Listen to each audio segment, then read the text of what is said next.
Dia di-hire langsung sama Steve Jobs dengan kalimat paling legendaris. Jobs bilang, "Do you want to sell sugar water for the rest of your life? Or do you want to come with me and change the world?" Lo mau jualan soda seumur hidup lo? Atau lo mau ikut gue nih? Terus kita bikin perubahan. Halo, Assalamualaikum. Ketemu lagi bareng Widi di kelas pertama lagi. Yes, minggu udah berlalu guys. Gue mau ngucapin makasih untuk kalian semua yang udah setia nungguin konten-kontennya kelas pertama. Makasih juga yang udah subscribe. Dan buat yang baru join, mungkin baru nemu nih, apa nih kelas pertama gitu ya, terus klik. Gue juga mau makasih banget. Sekedar info, kelas pertama bakal tayang setiap hari Jumat jam 7 malam. Jadi stay tune terus ya. Oke, episode 29. Nah, gue yakin banyak dari kalian penontonnya kelas pertama tuh yang pakai Apple user. Nah, sekarang gue syuting di tanggal 13. Ya betul, sekarang 13 September ya. Dan iOS 26 yang official itu dijadwalkan rilis di tanggal 15 September, 2 hari lagi nih. Yang mana berarti kalau kalian nonton video ini harusnya sih udah pada update ke iOS 26 ya. Udah beberapa hari gitu ya ke iOS 26. Pertanyaan gue cuy, gimana nih? Aman gak? Smooth, lancar semua di perangkat kalian? Atau masih adaptasi? Atau mungkin udah ada yang nemuin bug nih? Ya mudah-mudahan sih enggak ya. Karena kemarin tuh betanya aja sampai 9 kalau nggak salah. Ya harusnya sih Apple udah pede ya sama rilisan resminya ini. Gue aja sebetulnya tuh udah update dari beta 2 bulan yang lalu lah kurang lebih. Juni kalau nggak salah ya. Dan sejauh ini aman aja gitu ya, aman banget malah. Ya pada saat itu hype-nya gede banget soalnya cuy. Jadi gue cukup penasaran ya. Ya Apple ya kan selalu jadi bahan perbincangan setiap ngeluarin rilisan baru nih. Either itu perangkat atau ya OS atau supporting stuff lain lah gitu ya. Tapi fenomena-fenomena kayak gini tuh bukan yang muncul gitu aja guys. Ada sejarah di balik alasan kenapa nama Apple itu jadi merek yang kuat banget secara emosional. Dan sejarah itu bukan cuma soal teknologi ya, tapi juga ada konflik, drama internal, bahkan sampai keputusan gila yang membuat perusahaan ini hampir bangkrut. Makanya di episode ini, gue akan ceritain ke kalian tentang sejarah Apple. Dimulai dari sebuah garasi, sampai sekarang jadi salah satu perusahaan raksasa dunia. Kita masuk kelas pertama. Video ini gue bikin per momen ya guys. Jadi akan ada lompatan-lompatan tahun di mana ada momen penting di situ gitu. Berawal di tahun 1976 di garasi kecil sebuah rumah di Los Altos, California, Amerika Serikat. Ada 3 orang anak muda nih lagi nongkrong bareng. Steve Jobs, Steve Wozniak, dan satu rekan mereka, Ronald Wayne. Mereka ini punya satu visi yang sama, yaitu menciptakan sebuah komputer yang bisa dipakai oleh orang awam. Jadi bukan cuman dipakai sama ilmuwan atau perusahaan besar aja gitu guys. Ini kita bicara era pertengahan 70-an ya. Di masa itu komputer tuh gede banget cuy. Begitu mahal dan ribet. Nah mereka bertiga ini punya ide yang sangat revolusioner. Yaitu gimana kalau komputer juga bisa ditaruh di meja-meja rumah nih selayaknya televisi. Nah dari ide gila inilah lalu lahir Apple One. Komputer rakitan tangan yang dijual seadanya. Miris sekaligus lucu. Apple tuh berdiri dengan kondisi bootstrap cuy. Ini gue jelasin sedikit ya. Jadi bootstrap dalam istilah keuangan itu berarti mendanai sendiri perusahaan yang didirikan dari nol dengan menggunakan sumber daya pribadi. Jadi ini pakai dana pribadi gitu ya. Steve Jobs tuh sampai jual mobil VW Kombi dia nih. Dan Steve Wozniak tuh sampai jualan kalkulator ilmiah untuk modal produksi. Nah Ronald Wayne yang dikatakan sebagai co-founder ketiganya Apple justru nggak bertahan lama di situ. Dikatakan dia cuma 12 hari join di Apple sebelum akhirnya melepas sahamnya yang cuma 10% ini seharga hanya $800. Yes, coba deh kalian bayangin. Kalau aja Wayne saat itu mau bertahan sebentar aja gitu ya. Sekarang nilai sahamnya tuh udah mungkin miliaran dolar. Ini disebut-sebut sebagai salah satu keputusan paling miris lah dalam sejarah bisnis. Apple One yang saat itu dibanderol dengan harga $666,66 itu ya laku gitu ya, banyak juga yang beli. Tapi bukan yang membuat merek ini jadi terkenal gitu guys. Baru nih di generasi berikutnya yaitu Apple tuh yang jadi game changernya. komputer ini laku banget, laku keras di pasaran, banyak banget peminatnya gitu ya. Sekarang kalian bayangin, dari garasi kecil di rumah orang tuanya Steve Jobs tadi, lewat produk keduanya ini Apple bertransformasi jadi salah satu perusahaan yang paling dikenal di Amerika Serikat.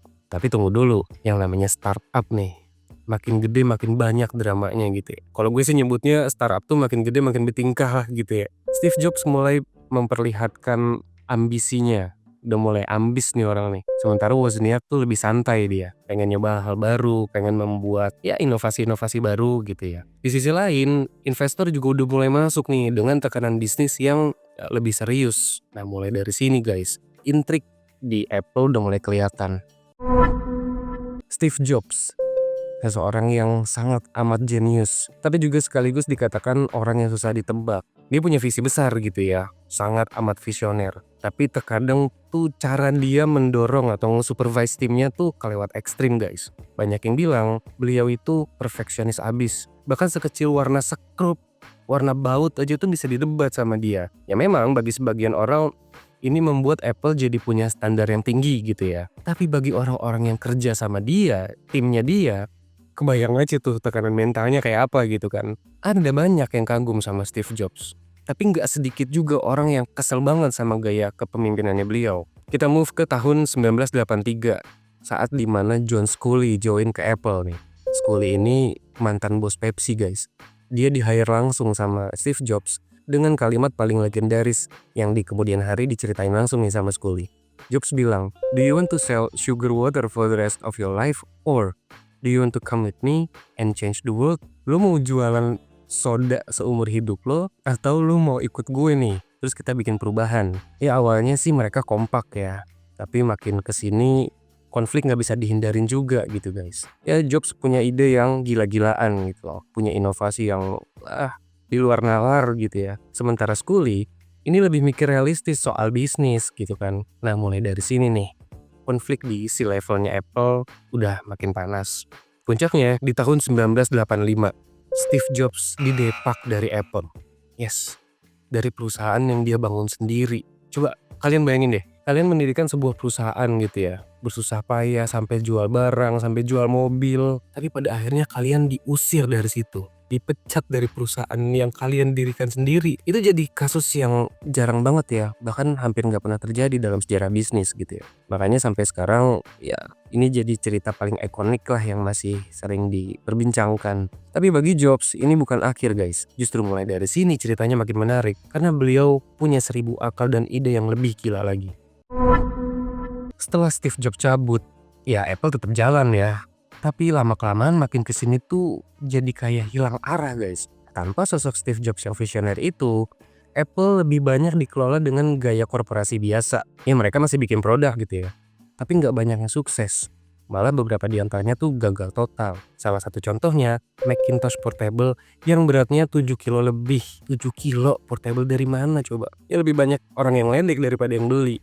Di tahun 90-an, kompetitor udah makin ganas nih. Microsoft dengan Windows yang fenomenal itu mulai nguasain pasar PC. Software mereka yang dipakai di mana-mana tuh bikin Apple ketinggalan guys. Di saat orang-orang kepengen ada kompatibilitas dan harga murah, Apple tetap kekeh nih ngejual produk dengan harga mahal dan sistem yang tertutup. Nah, perbedaan filosofi ini yang lama-kelamaan tuh bikin Apple jadi makin terpojok gitu ya. Bahkan ada momen dimana Apple tuh hampir bangkrut coy.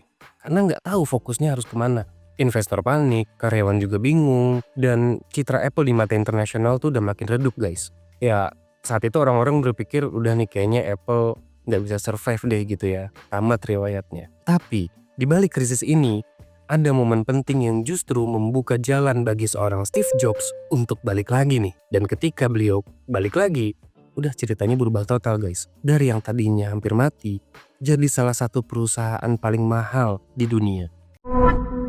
Kita move forward ke tahun 1997. Di sini dikatakan Apple tuh lagi jatuh-jatuhnya guys. Lagi terpuruk banget gitu ya. Dan mereka mengambil sebuah keputusan yang bikin heboh sejagat nih. Yaitu bawa balik Steve Jobs. Yes. Ya bagi sebagian orang ini udah kayak film-film drama gitu ya. Bos yang dulunya didepak, dibuang. Tiba-tiba sekarang tuh out of nowhere disuruh balik lagi. Diajak untuk join lagi. Untuk nyelamatin kondisi perusahaan. Nah Steve Jobs waktu itu udah punya pengalaman baru guys. Karena selepas dari Apple dulu, dia membangun perusahaan lagi nih yang bernama NEXT atau Next. Dan juga Steve Jobs mengakuisisi Pixar yang dikatakan saat itu laku keras gitu ya, sukses besar banget gitulah. Jadi apa ya, pada saat balik ke Apple, Steve Jobs bukan cuman bawa nama, tapi juga bawa ide dan koneksi baru yang lebih fresh. Terus apa nih yang dilakuin Steve Jobs sekembalinya ke Apple? Yes, udah jelas ya. Diberesin tuh semua produk-produk yang berantakan. Saat itu dikatakan Apple punya puluhan produk yang bikin konsumen bingung. Udah, sama Steve Jobs dipangkas tuh semuanya. Dan cuma fokus ke beberapa produk inti aja gitu ya. Di momen inilah guys, lahir iMac, komputer warna-warni transparan nih, yang saat itu ngehits banget ya di pasaran. Ya desainnya nyentrik gitu kan, beda lah dari yang lain. Ini juga berhasil gitu bikin Apple kelihatan seger lagi. Kembalinya Steve Jobs juga ditandai dengan momen paling kontroversial, kerjasama sama Microsoft. Yes, kalian gak salah dengar. Padahal dulunya mereka musuh bebuyutan nih ya. Tapi Steve Jobs sadar, dia bilang bahwa kalau mau menyelamatkan Apple, ya harus buang gengsi. Akhirnya Bill Gates, si pemilik Microsoft, invest nih di Apple $150 juta. Walaupun memang ya jelas banyak para pengguna Apple atau Apple fanboy ini yang kaget. Tapi langkah ini dinilai berhasil bikin Apple tuh bisa napas lagi gitu ya. Dan dari sinilah perjalanan baru Apple dimulai. Di awal 2000-an, Apple nih mengejutkan publik dengan mengeluarkan sebuah produk musik player yang mereka beri nama iPod. Slogan ikoniknya, "A Thousand Songs in Your Pocket." Di saat orang-orang masih pakai CD player atau mungkin Walkman gitu ya, atau MP3 player yang kecil-kecil itu, iPod muncul nih dengan desain yang elegan, simple, tapi juga gampang dipakainya gitu ya, user friendly banget. Dan ini bukan cuma perkara musik ya, tapi iPod juga secara nggak langsung membuat Apple jadi brand lifestyle. Lu bukan cuma beli teknologi, tapi lu juga beli tren gitu, beli gaya hidup. Ya seingat gue dulu emang iPod tuh tipis banget ya guys, dan keren banget gitu. Pas di hands on juga enak gitu ya. iPod sukses besar nih, dan ini menandai mulai terbentuknya ekosistem Apple. Ada yang namanya iTunes, terus juga mulai bisa terintegrasi dengan produk lain, dan hal ini yang membuat para pengguna Apple tuh jadi makin terikat gitu ya sama ekosistem itu sendiri. Sekali lo masuk ke ekosistem ini, udah tuh susah untuk keluar gitu ya. Dan inilah cikal bakal atau strategi Apple yang membuat mereka jadi raksasa. Mereka bukan cuma jual produk, tapi juga menjual ekosistem. Bagi Apple, iPod bukan cuma sekedar barang dagangan yang laris di pasaran gitu ya, tapi juga sebagai batu loncatan menuju ke inovasi-inovasi yang lebih gede lagi nih. Karena setelah iPod, kita akan dikenali dengan salah satu produk paling revolusioner sepanjang masa yang kita pakai sekarang. Apa coba? Yes, iPhone. Dan inilah titik balik di mana Apple berhasil merubah cara hidup orang di seluruh dunia. Tahun 2007, Jobs naik ke atas panggung dan memperkenalkan iPhone. Di kemudian hari, presentasinya Jobs ini dianggap jadi salah satu momen paling bersejarah di dunia teknologi. Dia bilang, "Hari ini kami akan memperkenalkan 3 perangkat baru, yaitu iPod, telepon, dan perangkat internet. Tapi bukan 3 perangkat yang terpisah, melainkan satu kesatuan." Boom, satu dunia meledak saat itu guys, heboh. iPhone dianggap jadi simbol revolusi teknologi. An iPod, a phone. Are you getting it? These are not 3 separate devices. This is one device. And we are calling it iPhone.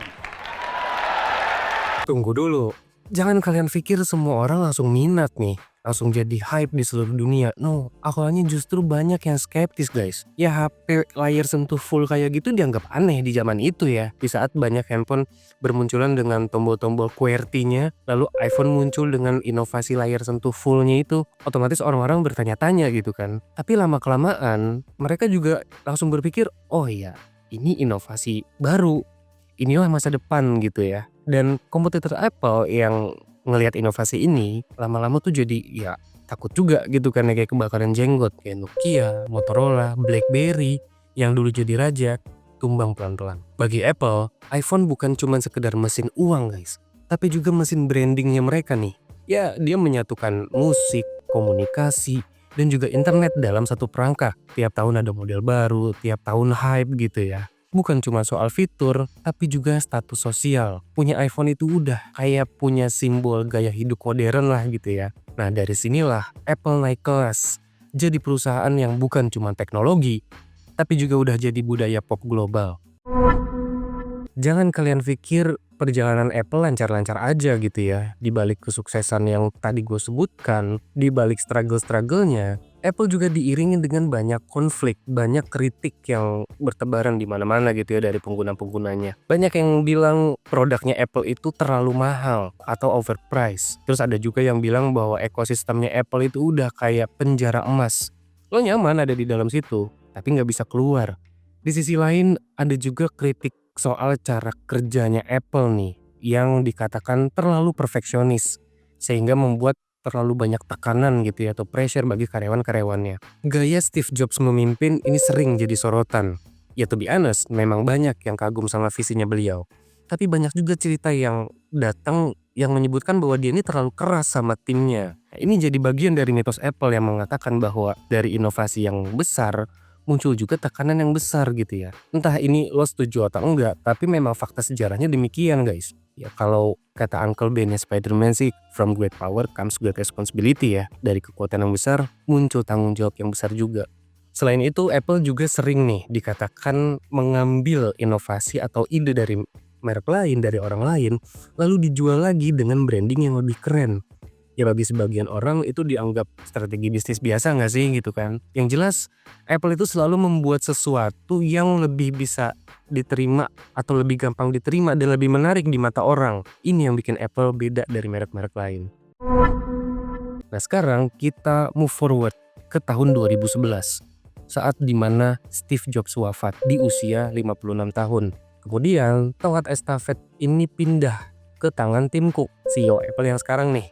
Pada awalnya banyak yang ngeraguin Tim Cook gitu ya, banyak banget lah, udah jelas. Bisa nggak sih Cook melanjutkan visi-visinya Steve Jobs gitu kan? Tapi nyatanya sampai sekarang Apple masih jalan dan bahkan terus makin besar gitu kan. Ya Tim Cook memang nggak sekarismatik Steve Jobs, tapi beliau jago soal supply chain dan berhasil ngejaga perusahaan tetap on track.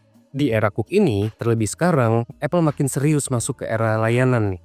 Jadi bukan cuma hardware, tapi ada Apple Music, ada Apple TV, iCloud, and so on gitu ya. Nah strategi ini dianggap membuat Apple tuh bukan cuma ngandelin iPhone sebagai produk andalannya, tapi juga punya sumber pendapatan lain yang sama besar. Nah ini dianggap bisa membuat perusahaan jadi makin aman gitu secara bisnis. Meskipun sempat ada kritik soal inovasi yang katanya tuh makin kesini Apple kok makin nggak Steve Jobs gitu ya. Tapi ya tetap ya, Apple tetap jadi trendsetter. Meskipun nggak selalu jadi yang pertama, tapi sekali ngerilis sesuatu, udah tuh impactnya langsung gede banget guys. Dan ya memang itu ya kekuatan branding yang udah mereka bentuk sejak awal berdiri. Kita sampai di akhir kelas. Perjalanan merek ini tuh roller coaster banget ya. Dari mulai di garasi lah, terus hampir bangkrut, baru jadi bangkit lagi, baru jadi raksasa dunia. Belum lagi konflik dan intrik yang terjadi antar pimpinan gitu kan ya. Kayaknya memang kayak gitu mungkin ya yang harus dilalui siapapun sebelum jadi akhirnya dikenal orang, menginfluence masyarakat, jadi raksasa dunia dan lain sebagainya. Jujur gue pribadi Apple user, gue Apple fanboy juga guys. Ya kalau boleh cerita dikit, gue nggak pernah sekalipun pakai merek lain selain BlackBerry dan Apple. Jadi dulu gue pernah pakai BlackBerry tahun 2011. Nah setelah dari sana sampai hari ini gue cuma pakai Apple aja, pakai iPhone. Ya walaupun memang baru iPhone doang gitu ya. Tapi apa ya memang buat gue pribadi pakai iPhone itu atau Apple ya, itu punya kebanggaan tersendiri gitu. Jadi kayak punya pride sendiri lah pakai merek ini. Tapi gimana menurut kalian? Apple udah sampai ke iOS 26 nih. Ya itu juga sempat mengguncang publik ya. Tiba-tiba mereka ngerubah semua urutan iOS-nya jadi 26. Apakah masih layak Apple jadi pionir? Atau mungkin di masa depan nanti akan ada kompetitor yang berhasil nyari posisinya? Who knows, kita nggak tahu. Kita discuss di kolom komentar ya. Gue pengen tahu nih pendapat kalian tentang pabrikan Apple soak ini. Atau mungkin kalian yang punya ide dan saran untuk video berikutnya, boleh juga drop di kolom komentar. Like video ini kalau kalian suka, subscribe dan nyalain loncengnya supaya kalian tahu kalau ada video baru. Tentunya jangan lupa follow gue juga di Instagram dan TikTok @Fishmal. Kita ketemu minggu depan guys. Terima kasih udah nonton kelas pertama dari awal sampai akhir. Jangan sampai telat masuk kelas pertama. Bye.